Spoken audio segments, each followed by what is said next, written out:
এই গল্পটা হচ্ছে রূপগঞ্জের ছোট্ট একটি গ্রামে। সেই গ্রামে আব্দুল্লাহ নামে একটি গরিব জেলে ছিল, যে কিনা মাছ ধরে তার সংসার চালাতো। আব্দুল্লাহ দুটি ছেলে ছিল, রহিম আর করিম। ওরা দুজন অনেক ছোট ছিল। ওরা দুজন ওর বাবার সাথে নদীর কাছে মাছ ধরতে যেত। ওর বাবা যখন মাছ ধরতো সেটা দেখে ওরা দুই ভাই অনেক খুশি হতো। আর আব্দুল্লাহর বউ একজন নেককার মহিলা ছিল, যে কিনা 5 ওয়াক্ত নামাজ আদায় করত আর কোরআন তেলাওয়াত করত, যে কারণে ওর সংসারে সব সময় আল্লাহর রহমত থাকতো। একদিন, আব্বু, আমরাও যাব তোমার সাথে নদীর মাঝে মাছ ধরতে। হ্যাঁ হ্যাঁ, ঠিক আছে বাবা, চলো আমার সাথে চলো। দেখো বাচ্চারা, তোমরা নদীর পাড়েই থাকবে, নদীর কাছে যাবে না। আর আপনিও আছেন, সব সময় বাচ্চাদের ইচ্ছা পূরণ করেন। আমি তো সব সময় ভয়ে থাকি যে ওরা নদীর কাছে যায়, আল্লাহ না করুক ওদের কোনো বিপদ না হয়। আরে বিবি, তুমি যে নামাজে আমাদের জন্য দোয়া করো, আমার বিশ্বাস আল্লাহ তাআলা আমাদেরকে সকল ধরনের বিপদ আপদ থেকে রক্ষা করবেন। আমাদের কিছু হবে না বিবি, আল্লাহ তাআলার রহমত আমাদের উপর আছে। এটা তো ঠিক আছে, কিন্তু সব সময় আমার বাচ্চাদের জন্য মনের মধ্যে ভয় থাকে। ও আচ্ছা, শুধু বাচ্চাদের জন্যই আপনি এত টেনশন করেন, তাই না? আরে না, আপনার জন্য আমার ভয় লেগে থাকে। আরে আমি সব বুঝি। যদি জেনেই থাকেন তাহলে আবার জিজ্ঞেস করেন কেন? আপনার আমার সাথে দুষ্টামি করার স্বভাবটা আর গেল না। যান, এখন আপনার কাজে চলে যান। আচ্ছা ঠিক আছে বিবি, আমি এখন যাচ্ছি, কিন্তু আমি যদি আপনার সাথে একটু দুষ্টামি না করি তাহলে কি পাশের বাড়ির ভাবির সাথে করব? এ কথা বলে ওরা তিনজন মাছ ধরতে নদীর কাছে চলে যায়। আব্বু, আমার না মাছ ধরতে অনেক ভালো লাগে। আচ্ছা ঠিক আছে ছেলেরা, কিন্তু তোমার মা তো মানা করেছে তোমরা নদীর পাড়েই দাঁড়িয়ে থাকো, আর এখানে কোনো ধরনের দুষ্টামি করবে না, কেমন? যদি বেশি লাফালাফি করো তাহলে কিন্তু মাছগুলো চলে যাবে। ঠিক আছে আব্বু। আরে আমার বিবি কোথায়? সকিনা, দরজা খোলো। আরে আসেন, আপনারা চলে এসেছেন। আমার ছোট দুষ্ট বাচ্চাগুলো কই? আরে ওরা দুজন আমার পিছনে বিবি। আরে এসো এসো, তোমরা দুজন লুকিয়েছিলে কেন? আমি তোমাদের বকা দিব না, তাড়াতাড়ি চলো ঘরে এসো। ঠিক আছে আম্মু। এই যে, এই নিন, পানি খান। বিসমিল্লাহির রহমানির রহিম। আরে তোমার হাতের পানি খেয়ে তো আমার সারাদিনের ক্লান্তিটা দূর হয়ে গেছে। এই নাও বেগম, এখান থেকে কিছু মাছ রান্না করো, আর এখান থেকে কিছু মাছ আমি বাজারে গিয়ে বিক্রি করব। ওরা সেদিনকে রাতে খাবার খেয়ে ঘুমিয়ে পড়ে, আর পরের দিন সকালবেলা আব্দুল্লাহ বাজারে গিয়ে সেই মাছগুলো বিক্রি শুরু করে। আরে আসেন আসেন, তাজা তাজা মাছ নিয়ে যান, একদম জীবন্ত মাছ নিয়ে যান। আরে একদম তাজা তাজা মাছ নিয়ে যান, আসেন এই মাছ খান আর নিজে স্বাস্থ্য বানান। আরে ভাইয়া, আমাকে 1 কেজি মাছ দিয়ে দাও। মাছগুলো তাজা আছে তো? আর হ্যাঁ, মাছগুলোর কাটা কম হবে তো? হ্যাঁ ভাইয়া, এই মাছের একটাই কাটা, একবার নেবেন বারবার আসবেন। ও দেখে তো মনে হচ্ছে তাজাই। এভাবে আব্দুল্লাহ সব মাছ সেদিন বিক্রি করে বাড়ি রওনা দেয়, আর রাতের বেলা নিজের ঘরে পৌঁছে যায়। আসসালামু আলাইকুম, এসে গেছেন? সব মাছ বিক্রি হয়ে গেছে? আলহামদুলিল্লাহ। চলো বাচ্চারা, আমরা নামাজ পড়তে যাই। এ কথা বলে তারা সবাই নামাজ আদায় করে। পরের দিন সকালবেলা আব্দুল্লাহ যখন মাছ ধরতে নদীতে যেতে থাকে, তখন পিছন থেকে তার বাচ্চা বলে, আব্বু, তুমি কোথায় যাচ্ছ? আমাদের নিয়ে যাও। হ্যাঁ হ্যাঁ বাচ্চারা, চলো আমার সাথে চলো। ওরা তিনজন নদীর পাশে বসে মাছ ধরতে থাকে, কিন্তু অনেক দেরি হয়ে যায়। তারপরও আব্দুল্লাহ আজকে কোনো মাছ পায় না। হে আল্লাহ, আজকে কি হয়ে গেল? একটা মাছও তো আমার জালে উঠছে না, এখন কি হবে? এ কথা বলে আব্দুল্লাহ মাছ ধরতে তার নৌকা নিয়ে নদীর মাঝখানে চলে যায়। হ্যাঁ, এখানে তো অনেক মাছ দেখা যাচ্ছে, কিন্তু বাচ্চাদের এখানে নিয়ে আসলাম, এটা কি ঠিক হলো? নদীর মাঝখানে তো বিপদ ঘটতে পারে। বাবারা, তোমরা নৌকার দড়িটা শক্ত করে ধরে রেখো, আমরা নদীর মাঝখানে এসে পড়েছি, এখানে যে কোনো সময় যে কোনো বিপদ ঘটতে পারে। আব্বু তুমি চিন্তা করো না, তুমি মাছ ধরো, আমরা আছি এখানে, দড়ি ধরে আছি। এই কথা বলতে না বলতে রহিম আর করিম দেখতে থাকে যে নদীর মাঝখান থেকে একটি কুমির আসছে। আব্বু দেখো ওটা কি আসছে। হে আল্লাহ, এ তো কুমির। হে আল্লাহ, আমাদের সাহায্য করো, তোমার রহমত নাজিল করো। এই বলতে না বলতে আব্দুল্লাহ জাল ফেলেই নৌকা নিয়ে খুব দ্রুত নদীর কিনারায় যেতে থাকে আর জোরে জোরে নৌকা চালাতে থাকে। কিন্তু ওই কুমিরটা খুব জলদি জলদি তাদের নৌকার কাছে চলে আসে আর নৌকাটা উল্টে ফেলে দেয় আর ওরা তিনজন সেই পানির মধ্যে ডুবে যেতে লাগে। হে আল্লাহ, আমি আমাকে বাঁচাবো নাকি আমার বাচ্চাদের বাঁচাবো? আব্বু আমাকে বাঁচাও, আব্বু আমাকে বাঁচাও, আব্বু এই কুমিরটা তোমাকে খেয়ে ফেলবে আব্বু।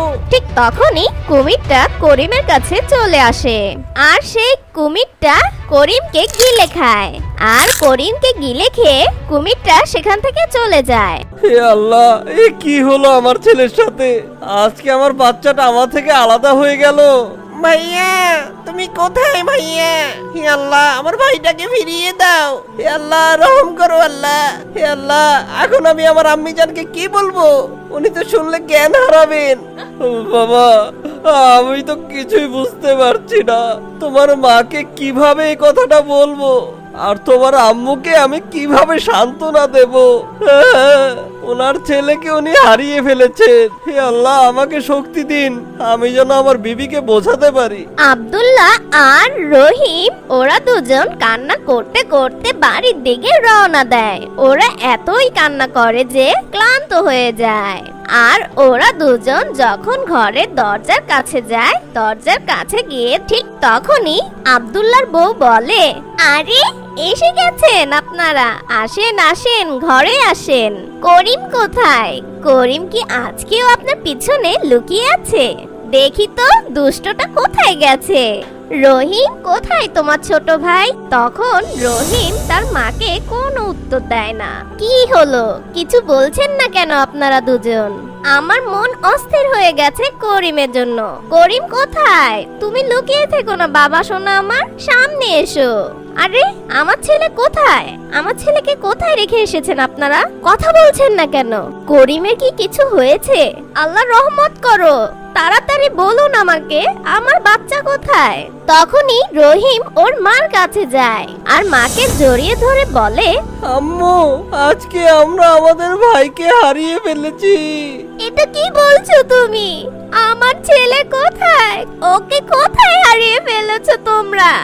আম্মু, ওকে আমরা হারাইনি, ও এই দুনিয়া ছেড়েই চলে গেছে আম্মু। কি কি বলছো তুমি? কি বলতে চাচ্ছ? হে আল্লাহ, আমার উপরে রহম করো। এ কথা বলতে না বলতে সকিনা বেহুশ হয়ে যায়। আব্দুল্লাহ অনেক চেষ্টা করতে থাকে সকিনার জ্ঞান ফেরানোর, কিন্তু কোনোভাবেই সকিনার জ্ঞান ফিরে না। পানি ছিটানোর পর সকিনার জ্ঞান ফিরে আসে। হে আল্লাহ, হে আমার মালিক, আজকে আমার কি হয়ে গেল? আমার কলিজার টুকরা বাচ্চাটাকে কেন তুমি আমার কাছ থেকে ছিনিয়ে নিলে খোদা? আম্মু আমরা আপনার কথা শুনিনি, তাই হয়তো আল্লাহ তাআলা আমাদের এই শাস্তি দিয়েছেন। আমার ভাইটাকে আমি হারিয়ে ফেলেছি আম্মু। না বউ, এই জন্য আমি দায়ী। আমার উচিত হয়নি আমার বাচ্চাকে নিয়ে নদীর মাঝখানে যাওয়া। এই কারণে আল্লাহ তাআলা আমাকে শাস্তি দিয়েছেন, আমার সন্তানটা কেড়ে নিয়েছেন। বিবি, আমি তোমার অপরাধী। হে খোদা, আমার তোমার উপরে পূর্ণ বিশ্বাস আছে। আমি সব সময় তোমার ইবাদত করি মাওলা। আমি তোমার বান্দা। আমি জানি আমার সন্তান যেখানেই থাকবে তুমি তাকে হেফাজতে রাখবে। হে আল্লাহ, তুমি সর্বশক্তিমান। যেভাবে তুমি হযরত ইউনূস আলাইহিস সালামকে মাছের পেটের মধ্যে 40 দিন জীবিত রেখেছিলে, ঠিক সেইভাবে কুমিরের পেটে আমার সন্তানকে তুমি জীবিত রেখো। যদি এটা না হয়, তোমার এই বান্দা আর একজন মা তার মনের বিশ্বাস ভেঙে যাবে। হে আমার রহমতের মালিক, তোমার রহমত নাজিল করো। হে আল্লাহ, তুমি তোমার বান্দার এই দোয়া কবুল করো খোদা। তোমার ইচ্ছা ছাড়া গাছের একটা পাতাও নড়ে না। তুমি কি না পারো খোদা? আর তোমার সামনে একটা কুমির তো কিছুই না। হে আল্লাহ, তোমার রহমত নাজিল করো খোদা, তুমি সর্বশক্তিমান খোদা। এই বলে ওরা তিনজন মিলে আল্লাহর কাছে মোনাজাত করে আর মোনাজাতে অনেক কান্নাকাটি করতে থাকে। ঠিক সেই সময় আকাশে গর্জন উঠতে থাকে, বাতাস খুব জোরে চলতে থাকে। যেই কুমিরটা করিমকে খেয়ে ফেলেছে সেই কুমিরটা নদীর কিনারায় চলে আসে। ঠিক তখনই করিম কুমিরের পেটের ভিতরে আল্লাহর কাছে মোনাজাত করতে থাকে আর দোয়া করে। হে আমার আল্লাহ, তুমি আমাকে এখনো জীবিত রেখেছো। আমার মনে হয় আমার মা আমার জন্য দোয়া করেছে। আমি জানি আমার মার দোয়া কখনো ফেরত যেতে পারে না। আল্লাহ তাআলা আমার মার দোয়া কবুল করেছেন এবং আমাকে এখনো জীবিত রেখেছেন। এই কুমিরটার পেটটা এত বড়, মনে হচ্ছে যেন একটা বড় ঘর। আমার মনে হচ্ছে আমি এখনো জীবিত আছি কারণ আমার মা আমার জন্য দোয়া করেছেন।